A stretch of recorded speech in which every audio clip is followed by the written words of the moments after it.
안녕하세요, 여러분. 안녕히 주무셨어요? おはようございます。皆さんよく眠られましたか？ 제 두 번째 간증의 주제는 내게 친절하라입니다. 今日の2日目なんですけれども、今日のテーマは私に仕えなさいということです。 여러 사람들이 저보고 5명 남짓한 사람들에서 1년 반 만에 어떻게 50명 가깝게 목장이 커졌냐고 묻습니다. 多くの人から私はよく質問されることが、5人から始めた牧場がどのようにして1年半ぶりに50人近くまで成長したのかをよく聞かれます。 그때마다 제가 두 가지 이유를 말했던 것 같아요. 私は2つのその答えをします。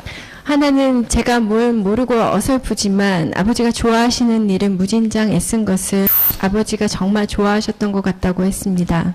私が一つ目話したいことは、本当にお父さんに喜ばれることがしたかっただけです。 아버지가 좋아하시는 일을 하고 싶어하는 딸의 마음에 아버지가 감동하셨나 보다 했습니다. その心にお父さんが感動しただけだと思います。 우리도 어린 자식이 집안일을 거둔답시고 온 집안을 엉망으로 만들어도 엄마를 기쁘게 해주겠다는 자식의 마음이 정말 감동이었을 때가 있었지 않았습니까? 私たちも小さな子供たちがお母さんに喜んでもらうために一生懸命何かをすることを見て嬉しくなりますよね。 지금은 다 컸다고 친구들하고 노느라 쳐다보지도 않습니다만 今は友達と遊ぶために何も見向きもしてくれませんでしたけれども、 예전에 제 딸과 아들이 제 결혼기념일 파티에 파티를 해준다고 기대하려고 했다가 그날 밤 12시까지 부엌 일을 해야 했던 일이 있었습니다. この前のことなんですけれども、息子と娘が私たちの結婚記念日の時にパーティーをしてあげると言いながら、いろいろと用意はしてくれたんですけれども、その日は12時まで後片付けで大変でした。 엄마 절대로 들어오지 말라고 다 차릴 때까지 절대 보면 안 된다고 하더니만 정말 보지 않길 잘했습니다. 봤으면 그날 파티고 뭐 없었습니다. 絶対中に入ってこないでって言われたんですけれども、見なくてよかったと思います。見たらもう途中でやめさせたと思います。 감동의 밥상을 받고 그제서야 부엌을 보니까 볶음밥 하느라고 후라이팬은 3개나 나와 있고 뭐 식용유는 옆에 질질 흘려 있고 뭐 맛본다고 숟가락이 수십 개가 나왔습니다. ご覧の通りに後から食事を終えて見てみましたら、本当にフライパンは3つも出ていますし、なんかサラダ油だらけで、あとなんかスプーンは味見をするということで数十個も出ていました。 그런데 그것을 12시까지 치우면서도 저는 그날 밤 기분이 너무 좋았습니다. しかし私は片付けながらとても嬉しくなりました。 내가 자식을 진짜 잘 낳았구나. 내 자식이 나를 사랑하는구나. 행복했습니다. とても子供たちを見て幸せ感を感じました。 제 목장이 그리 축복받은 또 다른 이유는 우리가 참 많이 사랑했다는 것입니다. 我が牧場が本当に、祝福されたのは互いに愛し合ったことです。 그래서 오늘 제 간증 속에는 우리가 어떻게 하나님을 감동시켰는가와 우리가 어떻게 사랑했는가 이 두 가지가 여러분들이 보실 수 있을 것입니다. 私の証の中で2つ目、ポイントを2つを言いたいんですけれども、まず私が神様を喜んでもらうために何をしたのか、もう一つは私たちがどのように互いに愛し合ったのかについてお話したいと思います。 어제 스토리 2010년에 하나님의 부르심이 다시 있고 나서 제가 어떤 인생을 3년 반 동안 살았는지 다음 간증을 이어갑니다. 昨日証の中にもありましたけれども、2010年私はどのように神様の前で再献身をしたのか、その後3年半の間にどのようなことを私が行ってきたのかについてお話したいと思います。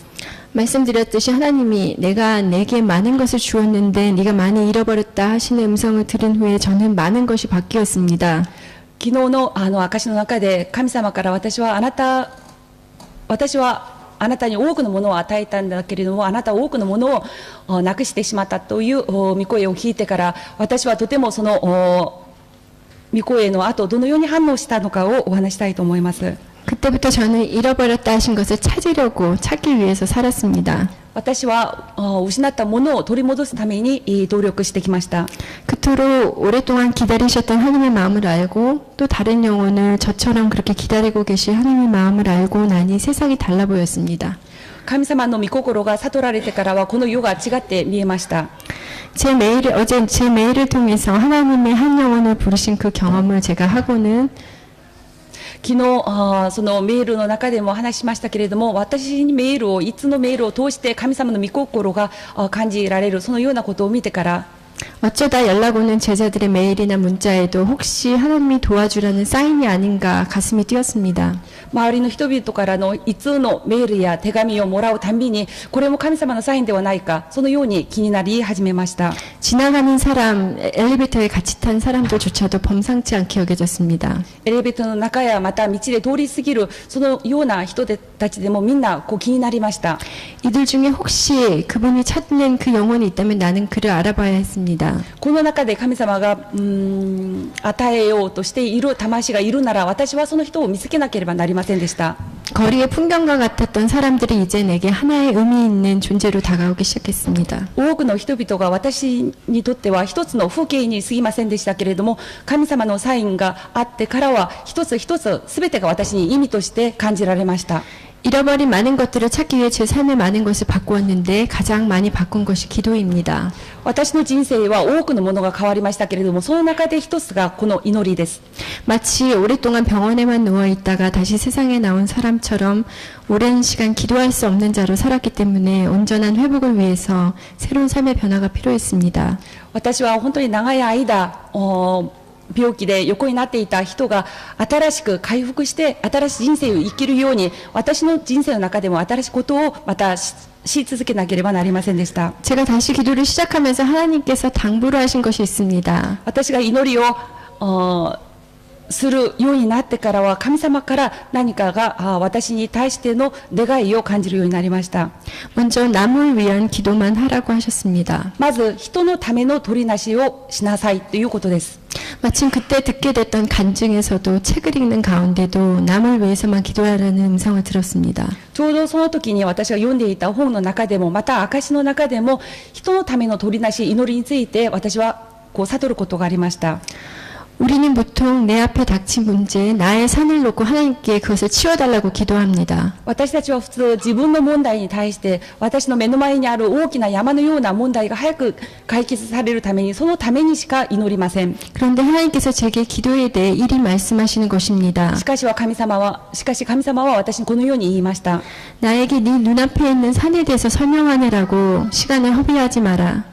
私にあなたの目の前にある山について説明するのはもうやめなさい。 나는 너의 산이 무엇인지 다 알고 있다. あなたの目の前のこの問題、大きな問題、山のような問題がどういう問題なのか私は全部知っているんだ。 그러니 오히려 너는 너의 산을 옮기는 내 능력과 신실함을 바라봐라. むしろ私がその山をどのように移すのかをそれを見なさい。 그저 내 말에 순종해라. ただ従順しなさい。 그러면 너는 그 산이 너의 산이 옆으로 비켜서는 것을 볼 것이다. そしたらあなたの目の前でその山が移されることを目に見えるだろう。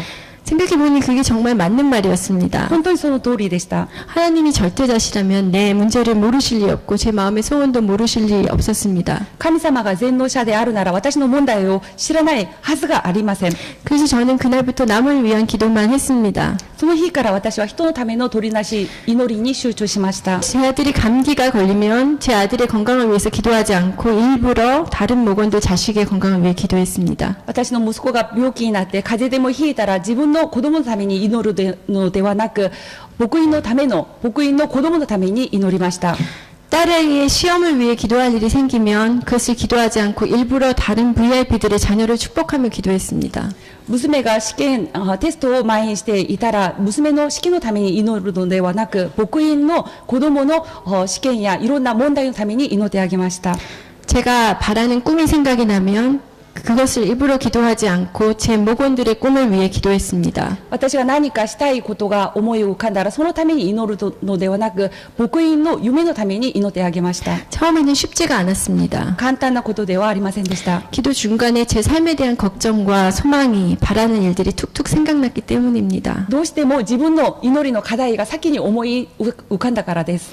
저는 영적인 새로운 근육을 만들기 위해서 의지적인 노력이 한참 필요했습니다. 私は新しい霊的な筋肉をつけるために本当に努力が必要でした。 그러나 그 연습을 통해서 저는 두 가지를 배워갔습니다. しかし私はそのことについて努力しながら2つのことを学びました。 신실하신 하나님 앞에서 제 걱정을 내려놓는 법과 그리고 나보다 남을 더 생각하는 법을 조금씩 배워갔습니다. まず神様の前に全てを委ねること、全ての問題を置いておくことと、もう二つ目は自分より人を先に考えること、配慮することに対して覚えることになりました。 그런데 얼마 후 다른 사람을 위한 기도 가운데 하나님께서 제게 말을 걸어오셨습니다. しばらく経ってからの話なんですけれども、私が人のために取りなしをしていたら、神様の御声が聞こえ始めました。 누군가를 위해 기도를 하면 중간에 어떤 것이 생각나게 하셨습니다. 取りなし祈りをしている間に神様の御声が聞こえました。 누구에게는 전화 한 통을, 누구에게는 꽃 한 송이를, 누구에게는 따뜻한 국물을 가져다 줄 것을 생각나게 하셨습니다. その祈りの対象に、ある時は電話一本入れること、お花を一束あげること、ある人には何かスープを、温かいスープでも作って持っていくこと、このようなことを思い立たせました。 저는 그 생각을 성령의 음성이라 여기고 무시하지 않고 그대로 순종했습니다. 私はそれが聖霊様の御声だと信じて、そのように従順して行いました。 목이 아픈 목원의 집 앞에 고기 국물을 가져다 주라는 생각을 주시면 새벽에라도 어떻게든 순종했습니다. 喉を痛めている牧員が思い出して、その牧員のために祈るときに、お肉のスープが思い出されたら、夜中でもそれを持ってその牧員に訪ねていきました。 마음이 우울한 VIP에게 화사한 꽃다발을 가져다 주라는 생각을 주시면 그 집 앞에 꽃다발을 배달했습니다. 落ち込んでいる牧員のことでお祈りしている間に、花束が思い浮かんだら、そのように花束を持って牧員に訪ねていきました。 어떤 목원들의 아이들을 생각나게 하시면은 그 아이들이 필요한 뭔가가 있나 생각했습니다. ある牧員のために祈っているうちに、何かこの人にはこれが必要だろうということが思い浮かんだら、その通りにしました。 그들이 고마워하든 말든 그들이 부담스러워하든 말든 그대로 하나님 주신 마음이라 여기고 순종했습니다. ありがたくそれを受け取れる方もいますけれども、それを負担に思える人もいるんですね。それでも私はとにかく従順して、それを従って行いました。 그 일을 열심히 하고 있는데 근데 신기하고 재미난 일이 일어났습니다. そのようなことをし続けているうちに、面白いこと、本当に不思議なことがありました。 제가 VIP라면서 정성을 쏟는 그 사람들은 예전이나 지금이나 정성을 쏟아도 별로 달라지지 않고 마음이 딱딱한데, 그 사람 말고 전혀 생각지도 못한 사람 영혼들이 많아졌습니다. 私が自分では VIP だと思って一生懸命仕えている人に対しては何も変わりがなかったんですけれども、新しい VIP が与えられることがありました。 고개가 팍 숙여져서 추수할 때를 기다리는 그런 영혼들 말입니다. 思ってもいなかった人、その人はまるで収穫の時を待っている、そのような魂に出会えることになりました。 제 눈에는 미처 상상하지도 못했던 사람들이 하나님이 너무 궁금한데 주변에 예수 믿는 사람이 없는 그런 사람들이 많아졌습니다. 私には分かりませんけれども、その相手にとっては神様のことが気になって、教会が行きたくてしょうがない、その人と出会わせました。 하나님께서 마치 이제는 네가 내 말귀를 좀 알아들을 만하니, 믿을 만하니 내 영혼을 맡겨도 되겠다 하신 것처럼 제가 생각이 되었습니다. あなたがこのくらい成長したから私の魂をあなたに預けようと、そのような神様の御心であったと私はそう思います。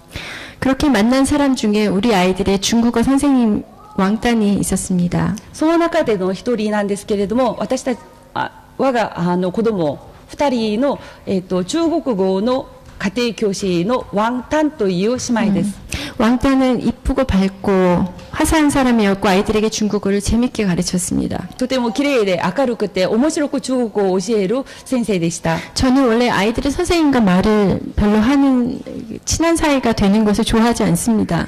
私は子供たちの家庭教師とはあまり言葉を交わさない、そのような人なんですね。 아이들을 가르치러 온 사람이니 잘 가르치고 돌아가시면 되고 저는 감사하고 차 한 잔 정도 대접하면 충분한 관계라고 여겼습니다. 先生は先生として子供たちをちゃんと勉強を教えて、私はその感謝の気持ちを持ってお茶いっぱいこっちとしてありがとうございました、そのお礼だけで十分でした。 필요 이상 그녀의 사생활을 알 필요가 없었습니다. プライバシーな話を聞く必要もありませんでした。 그런데 어느 날 하나님께서 그녀가 신경 쓰이게 하셨습니다. しかしある日神様は私に彼女についてとても気になるようにさせました。 왜 그런지 모르겠는데 뭔가 도와주고 싶은 생각이 들게 하셨습니다. 理由は分かりませんけれども、なんとなく助けなければという気持ちが与えられました。 저는 그녀가 한국말이 익숙하지 않아서 직장인 회사원들에게 중국어를 가르칠 때 자기가 많이 부족하다고 걱정하는 것을 들었습니다. 私は彼女が会社でも中国語を教えている講師なんですけれども、自分の韓国語が足りないためにそれに対して心配していることが分かりました。 저는 나도 선생이니 강의할 때 쓰는 한국 표현들을 가르쳐 주겠다고 했습니다. それで私も先生だから勉強を教えるときにどのような表現をすればいいのかを教えてあげましょうと私は誘いました。 그래서 저는 그녀의 한국어 선생님이 되었습니다. それで私は韓国語の先生になりました。 처음에는 녹음도 해주고 발음도 교정해 주다가 이런저런 얘기를 나누게 됐습니다. 最初は韓国語を教えたり発音を矯正してあげたりそういうことから始めたんですけれども、彼女の個人的な話を聞くことになりました。 그런데 그녀는 아담이 누군지도 모르고 에덴 동산이란 말도 평생 들어보지 못한 그런 사람이었습니다. 話をしているうちに分かるようになりましたけれども、彼女はその聖書の話全く基本的なアダムが誰なのかエデンの園が何なのか聞いたこともないと言って言いました。 너무나 충격적이었습니다. 私にとってはそれはとても衝撃的な話でした。 성경을 공부하겠는가 물어봤더니 성경을 가르쳐 달라고 했습니다. 聖書を勉強してみないかと誘ってみたら教えてくださいと言われました。 이 문자는 그녀가 성경을 가르쳐 달라고 보내온 문자입니다. これは彼女から送られたメッセージなんですけども、ぜひ聖書を教えてください。ハトハトハトですね。 한국에서 이렇게 성경 공부를 해보고 싶다고 흔쾌히 말하는 사람은 거의 찾아보기 힘듭니다. 韓国でこのように積極的に教えてくださいと自分から言ってくる人はなかなかいないんですね。 성경 공부를 가르치기 시작했는데 모르는 이해 안 가는 부분을 한 문장을 설명하려면 한중 사전을 펴놓고 이해가 안 가면은 이미지를 찾고 정말로 오랜 시간을 왔다 갔다 하면서 설명해야 했습니다. 聖書一箇所を教えるためには本当に言葉としては通じないためにイメージを見せたり、また韓国と中国の辞書を出してお互いコミュニケーションを取るまでに本当に時間がかかりました。 평균 3시간은 걸리는 듯 했습니다. 約3時間ぐらいは普通にかかりました。 그런 그녀가 목장에 와서 목원이 됐습니다. 彼女は牧場に来るようになりまして牧員になりました。 근데 교제하면서 저는 또 다른 충격적인 사실을 알게 됐습니다. そのように付き合うようになりましたけれども、私はもう一つの衝撃な話を聞くことになりました。 하나님이 그녀를 왜 신경 쓰이게 하시고 도와주라는 음성을 주셨는지 이해가 됐습니다. 神様がなぜ彼女のことについて私にこのような負担感を与えてくださったのか、なぜ助けなければという気持ちが与えられたのか、その訳が分かるようになりました。 그녀가 중국에서 한국 남자를 만나서 결혼을 하고 한국까지 와서 살게 됐는데 너무 심각한 시집살이를 하고 있었습니다. 彼女は中国で韓国人の男性と出会って結婚をして結局韓国で暮らすようになりましたけれども、とても深刻な結婚生活をしていました。 그 남자가 말했던 말들은 거의 다 거짓말이었고 그녀는 한국 땅에 아는 사람 한 사람도 없이 시어머니의 학대를 받고 있었습니다. その旦那さん、ご主人は彼女に結婚をするためにしてきたいろんな話が全部嘘だということが分かりました。また義理の母も一緒に暮らしてとても虐待を受けている事実が分かりました。 하루는 손가락에 기부스를 하고 왔는데 왜 그러냐니까 시어머니가 밀어서 손가락이 부러졌다고 했습니다. ある日はギブスをして牧場に現れましたけれども、その訳を聞いたらその義理の母親から押されて倒れて怪我をしたらしいんですね。骨折をしました。 남편은 그녀를 사랑했지만 어머니 앞에만 서면 꼼짝도 못하는 마마보이였습니다. そのご主人はとても彼女のことを愛していましたけれども、しかしお母さんの前ではどうしてもできない、何もできないその無力なご主人でした。 여기에서는 차마 말할 수 없는 일들이 그녀 인생에 있었습니다. ここでは言い表すことができないほどの本当に切ないいろんな悲しいことがありました。 저는 중국으로 엄마한테 피신간 사이에 짐을 맡아주기도 했고 彼女は時には中国に身を隠して、行ったこともありますけれども、その時私は荷物を預かったりもしました。 남편과 이혼 얘기를 하러 만날 때 남편한테 맡기라도 할까봐 목원들과 함께 카페에 몰래 숨어서 지켜보기도 했습니다. そのご主人と一緒に離婚の話をすることを決めて話し合って、何かがあったらいけないと思って、牧員たちとこっそりそれを見守ったりもしました。 하나님께서 제게 그녀가 신경 쓰이게 하신 것은 분명한 뜻이 있으셨습니다. 神様が私に彼女について何か助けなければという心を与えられたのはきっとそれに訳があると思いました。 한 마리 길고양이처럼 하나님 불쌍히 여기시고 안아줄 사람을 찾고 계셨기 때문임을 알 수 있었습니다. 神様の目の前では彼女は本当にこう道を失っていた野良猫のようなそのような可愛い人生だと神様はそう思ったからだと思います。 그녀는 예수님을 영접했고 침례를 받았습니다. 彼女は結局イエス様を受け入れまた洗礼を受けるようになりました。 왕따는 침례 간증 때 고백하기를 그동안 너무 고통스러웠던 시간이었지만 그 시간 덕분에 하나님을 알 수 있어서 감사하다고 했습니다. 洗礼の証の時間には本当に今まで、どれほど苦しい生活をしてきたのかを証ししながら、しかしこのようなことがあったからこそ自分が神様とイエス様と出会えた、これが本当に感謝のことだということを証ししました。 시어머니를 할 수만 있다면 용서하고 싶다고 말했습니다. できれば義理の母親を本当に心から許したい、そのように言いました。 모두가 그녀와 함께 울었습니다. みんなが涙をしました。 저는 침례 받으려고 앉아있는 그녀의 뒷모습을 바라보면서 생각했습니다. 私はその洗礼を受けるために座っている後ろ姿を見てこのようなことを考えました。 하나님께서는 아마 저 말고도 그녀 주변에 있는 다른 크리스천 학부모들에게 그녀를 신경 쓰라고 말씀하셨을 수도 있겠다 생각했습니다. おそらく神様は私だけではなくいろんな彼女の周りにいるクリスチャンに声をかけるようにずっと願い続いていたと思います。 하나님은 이 아이를 좀 안아주라고 여러 명에게 분명히 노크를 하셨을 것입니다. 多くの人にこの人を助けるためにお願いをしたと思います。 그녀의 뒷모습을 보면서 갑자기 저는 그 부탁을 제가 누구보다도 빨리 알아듣고 즉시 반응할 수 있었음을 감사했습니다. 私はそのお願いにすぐ反応ができた、真っ先に反応ができたのがこの私であるっていうことに対して感謝しました。 그런 중에 하나님께서 또 신경 쓰이게 했던 청년들이 있었습니다. その他にもどうしても気になってしょうがない青年たちの話があります。 저희 몇 명 안 되던 싱글 목장을 담당하시던 목자 겸 목사님께서 개척을 한다시면서 갑자기 교회를 관두시게 됐습니다. パンポ教会で青年たちを担当していた先生が牧者としていたんですけれども、急に教会から離れることになりました。 엄마 없는 고아 같이 된 것 같아서 자꾸 신경이 쓰였습니다. 本当にその青年たちがかわいそうな気持ちが与えられました。 목자가 생길 때까지만 제가 들어가서 커피라도 사줘야겠다고 생각하고 주일 예배를 마치고 그들에게 찾아갔습니다. 新しい牧者が与えられる前までにだと思って青年牧場に訪ねていてコーヒーをご馳走したりそのようなことをしました。 그때 목장에는 몇 명 안 되는 잠깐만요. 그때 목장에는 몇 명 안 되는 애들이 작은 방에 모여 있었는데 신기하게도 제가 방문한 날부터 애들이 매주 한 사람 두 사람씩 오기 시작했습니다. 最初はわずか何人から始めたんですけれども、私がなんとかしばらくの間だけでも私が助けなければと思った時、その日から毎週のように新しい子が来るようになりました。 애들이 금방 11명이 되었습니다. あっという間に11名まで増えました。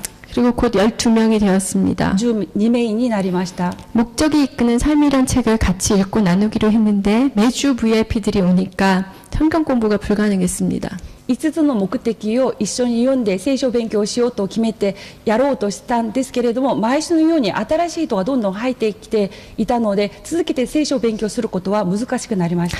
목장에서 성경 공부를 하면 안 된다고 하는 말을 제가 그때 실감했습니다. 家の教会の中では牧場で聖書勉強をしないでっていうその理由がその時初めて分かりました。 진짜 영혼이 오기를 바라는 목장은 아예 성경 공부를 시작도 하면 안 되겠다 생각했습니다. 本当に VIP のための牧場であるなら聖書勉強はその必要がない、いらないっていうことが分かりました。 마치 비가 오기를 기도할 때 우산을 들고 집을 나서는 것이 믿음인 것처럼 목장에 새로운 영혼이 오기를 믿음으로 바라는 사람은 성경 공부를 하면 안 되겠다고 몸으로 배웠습니다. それはなぜならば本当に雨が降ることを心から願っている人なんだったら傘を持ってまず準備をするように、牧場に新しい VIP が与えられることを願っているんだったら聖書勉強は続けられることができないために最初から一切する必要がないということが分かりました。 그런데 제가 새로 오는 사람들한테 저를 매주 목자라고 소개할 수도 없고 매번 소개할 때마다 나는 커피 사주러 들어오는 집사님이야 라고 해야 해서 그 찝찝함이 뭔가 계속 있었습니다. 私は、牧者であるのか牧者ではないのかそういう曖昧な立場であったために新しくピップが来るたびに私はただコーヒーを皆さんにご馳走したくてここにいるんだよとそのように自分の紹介をしたことがどうしても気になりました。 목자도 아니고 목자가 아닌 것도 아닌 상태가 몇 달 계속됐습니다. そのような状態が何ヶ月も経ちました。